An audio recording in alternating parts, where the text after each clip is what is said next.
Dentro de la historia de la esgrima paraguaya nos acompaña un personaje muy importante, una reliquia viviente y autor de una de las grandes hazañas para el deporte paraguayo.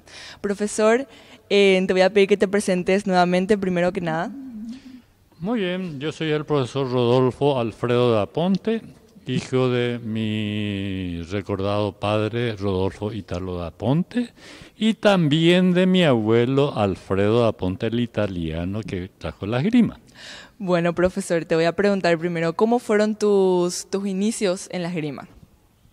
Bueno, yo creo que como chupete ya tenía un sablecito, un floretito allí en la punta del...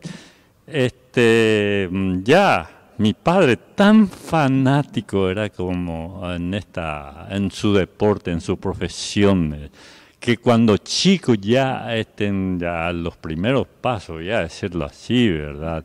Y ya me colocaba, me iba moldeando seguramente él tenía esa idea que yo era una masa y que me iba a formar así como él quería.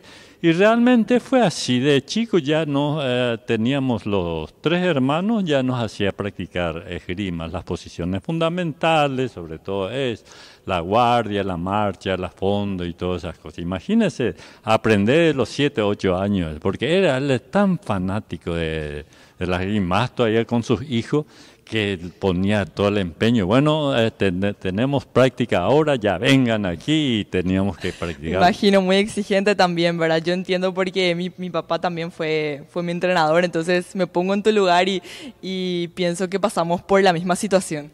Sí, la ventaja es que tener un padre que es un maestro. ¿Por qué digo? No porque haya sido alumno de mi padre, porque él se formó con mi padre. Había un grupo de jóvenes, no sé cuántos habrán sido, que estaban entre los 14 y 15 años, ¿verdad? En la edad de donde uno asimila mejor todo. Y pues con mi padre, ¿verdad? Que le hacía un curso, no solamente práctica, sino que teórica, y le tomaban examen, y yo muchas veces fui a tomarlo como interventor, ¿verdad? Y salieron muy bien. Él está muy preparado y después tiene algo también de mi padre que te está formando, porque tu éxito directamente le corresponde a tu papá, indirectamente porque fue formado por mi padre, ¿verdad? También de Rodolfo Italo da Ponte. Y ahora, ¿cómo llegó la esgrima al Paraguay? Muy bien, voy a hacer un poquito de historia porque toda historia es cultura, ¿verdad? Y para mucha gente que conozca, cuanto más conoce, entonces el deporte es cultura. Mi abuelo, allá en el año 1870 y pico, después de la guerra de la Triple Alianza, ¿verdad?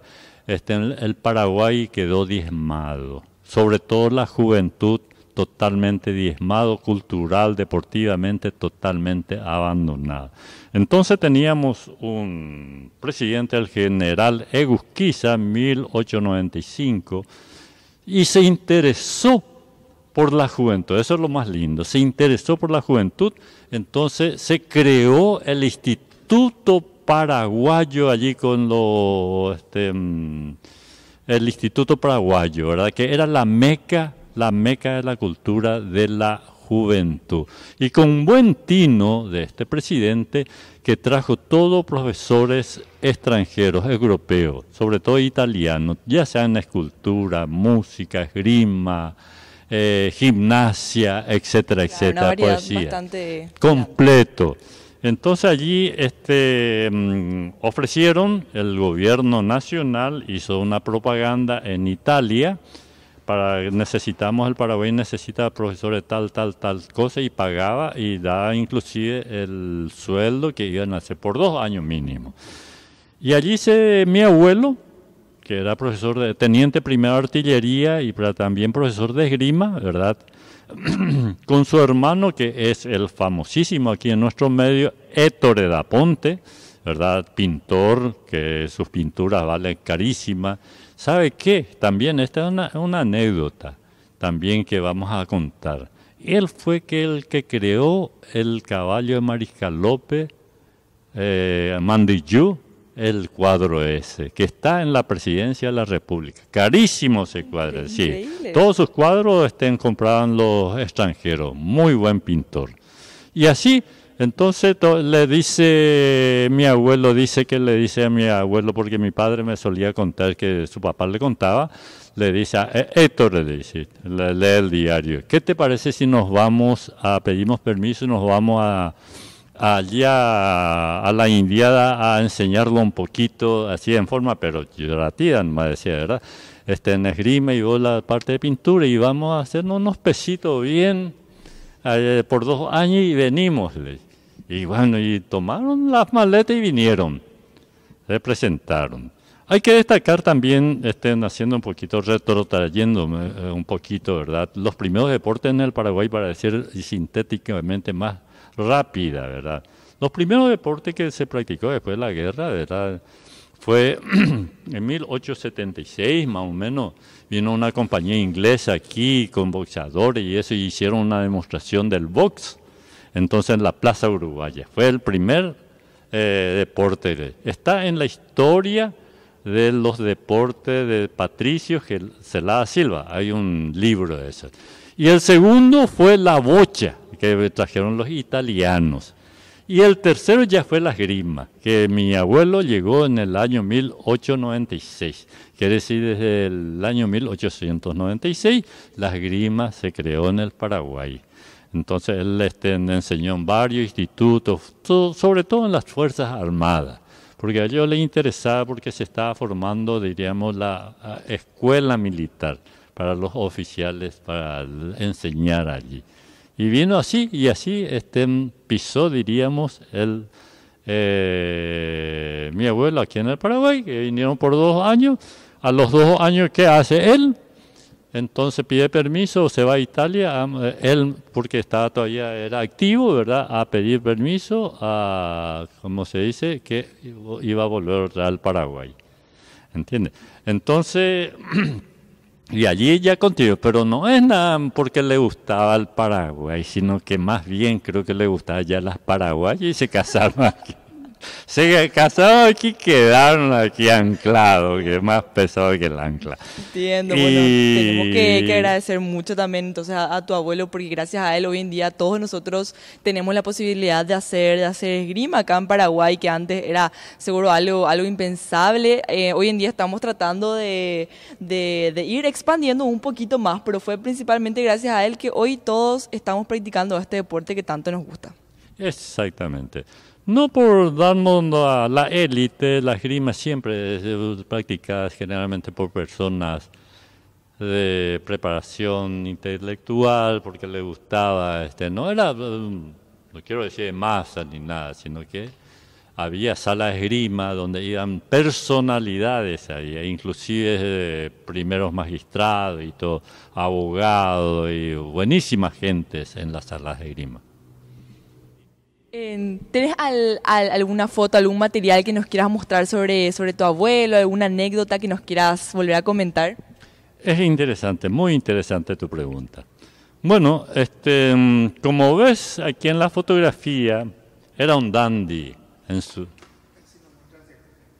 era un dandy, diríamos, cómo se uniformaba. Ahí lo pueden ver con su traje súper elegante, el sombrero, el bastón. Sombrero de copa y un bastón, diríamos, que no era más bien por ética, nada más que lo usaba, ¿verdad?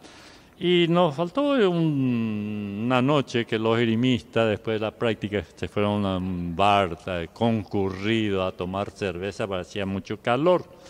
Entonces se fueron así, él iba vestida así, un sábado, qué sé yo, ¿verdad? Y se sienta allí, estaban tomando, y llega también un cachacanista húngaro, no recuerdo de qué procedencia era, como que estaba tan bien vestido, él y pituco, él entonces con rabia le desafía, le viene y le grita y que esto, porque estaba un poco, te dice, tomado, unas copas de más. Entonces era un chacacanista, ¿verdad? Que era difícil enfrentarse, imagínese entonces quería atropellarle y le atajó un momento, le dice, Entonces quita su bastón y le hace, véngale, como para pegándole, ¿verdad? No, esto no puede salir aquí en la... muestra un poquito pegándole, su ¿verdad? Así, entonces, ¿qué hace? ¿Sí? El chacanista, entonces, agárrale, ¿verdad? Entonces le quita, ¡Wow! quédese quieto si no le perforo, le dice. Increíble. Entonces tuvo que retroceder, ¿verdad? Preparadísimo. Eso, ¿verdad? Vamos a mostrar un poquitito, mira. Sí. Lo que es. Tiene Lo que tenía la preparado punta de el abuelo ya. Sí, era nada más que por... Impresionante del traje, realmente. Etiqueta que usaban, el bastón era de uso del bastón, era parte del vestimento de la antigua. Muy bien. Bueno, profe, ¿te gustaría hablarnos un poquito sobre tu papá, lo que era él? Sí, cómo no, imagínese teniendo un padre así como también tan disciplinado de la misma como nos formó a nosotros, también su padre le formó a él, ¿verdad? Para más un apasionado de la esgrima, muy, trabajaba prácticamente todo el día, de mañana, tarde y noche enseñando la parte de la esgrima. Fue un buen maestro que en las reuniones que se hacían, los campeonatos que se hacían en los países, sobre todo porque hay que reconocer que en esa época o en la época anterior, la esgrima aquí en Sudamérica, los argentinos estaban muy bien porque ellos recibieron mucha inmigración italiana y muchos profesores de primer orden, como Eugenio Pini, que era lo más grande que tuvo como maestro mundialmente, ¿verdad? Y formaron, y ellos eran diríamos, los mejores tiradores que se presentaban en todas las competencias internacionales. Fueron campeones panamericanos varias veces y todas esas cosas. Y así era un estudioso de la esgrima. Tiene 2 libros escritos. Sí, ¿podrías comentarnos cómo se llaman los libros también? Sí, esgrima, práctica de sable y también de florete. 2 libros, hermosos libros. Tal es así que él lo conocían internacionalmente a él, ¿verdad? La Federación Internacional de Esgrima. Él envió sus 2 libros obsequiando a la Federación Internacional de Esgrima, que fue un boom también allá para los maestros y todas esas cosas. Sí, ¿verdad? sí, me Porque imagino lo que ha de ser en regalarle eso a la Federación Internacional, que es lo máximo de la esgrima, ¿verdad? La máxima organización. Entonces ha de ser un privilegio muy, muy grande para ellos recibir de alguien como él también, ¿verdad? Sí, tal así que le mandaron como un pergamino, congratulación a mi padre por la obra que ha hecho en bien de la esgrima, y si le daban permiso para editar, inclusive él le dio carta blanca lo que quisieran hacer sobre ella, porque era una obra muy didáctica, muy instructiva, sobre todo para los que querían aprender bien la esgrima. Bueno, profe, ¿dónde podrías decirnos dónde se practicaba antes en la esgrima, en dónde se hacían las competencias y qué repercusión tenía a nivel del país? Muy bien, la esgrima es un deporte casi eminentemente militar, ¿verdad? Practicada en todas partes del mundo, los militares eran una obligación, como dicen los 3. Tiro, la esgrima y la equitación son deportes militares. De allí que viene el pentatlón militar que toman estas 3. En esa época, en la parte civil, por ejemplo, teníamos el Dopolaboro, el Sajonia, en muchas instituciones civiles donde se practicaba esgrima, ¿verdad? Pero donde más se practicaba era en las Fuerzas Armadas, porque él ya fue contratado, ¿verdad? Mi abuelo para la escuela militar que estaba en formación en 1916, creo que después mi padre continuó, ¿verdad? Con en todas las unidades de las Fuerzas Armadas tenía su sala de esgrima, como por ejemplo él estuvo mucho tiempo en la caballería, tenía una hermosa sala de esgrima, también el Rey XIV, en el comando de ingeniería, en la cual yo muchos años también enseñé, en el comando de artillería en Paraguarí, en fin, en todas las áreas, lo que mucho apoyó y generó muchos tiradores fue la Fuerza Armada. Y también, como te estaba contando, en la parte civil, en muchas instituciones, el Club Sol de América, por ejemplo, que es un club de fútbol, también en su año también se practicaba. Claro, quiero comentar ahí un poquitito que en las Fuerzas Armadas también nosotros tuvimos un tiempito entrenando, o sea que hasta hace poco también fue nuestro lugar de entrenamiento, y también la caballería estuvimos ahí unos meses así entrenando, así que hasta hoy en día tiene repercusiones para nosotros. Eso es exactamente, muy interesante, porque resulta ser que las Fuerzas Armadas tenía el apoyo, ¿verdad? Tenía las armas, tenía su sala de esgrima, porque donde era obligatorio lo que tenga. Entonces facilitaba, y con buen tino, que lo que querían ir a practicar en las unidades, generalmente daban para los civiles, quedaban las puertas abiertas para practicar. Y así nosotros teníamos, mi padre, mi abuelo, tenía muchos alumnos civiles que iban a practicar en los cuarteles. Bueno, profe, te agradecemos muchísimo en que nos hayas acompañado en este día tan importante. Un honor realmente el haberte podido entrevistar. Sabemos que sos sumamente importante para nosotros, que incluso la sala de reuniones lleva tu nombre acá en el comité. Bueno, sumamente feliz, también mi papá muy feliz, nosotros dos de haber podido conversar contigo hoy. Y bueno, deseamos siempre igual el mejor de los éxitos en tu vida, y esperemos que también sigan los éxitos para todos nosotros los esgrimistas paraguayos. Muchísimas gracias. Muy bien, yo creo que están en buen camino, estamos en buen camino, tenemos ya el apoyo, diríamos, de aquí del Comité Olímpico Paraguayo, que está reverdeciendo a todos los deportes, y eso es muy bueno, una política que se está aplicando y ya que se va viendo resultados. Uno de los resultados tú eres, ¿verdad?, bajo la dirección estricta de tu padre, que es la réplica de mi padre, ¿verdad?, y que te veo y te deseo éxitos porque tenés muchas condiciones. Porque como ojo de cubero, al verte tirar nomás así, veo el porvenir que tenés. Así es que no desaproveches los entrenamientos y la práctica. Porque mi padre decía, profesor, ¿cómo puede ser?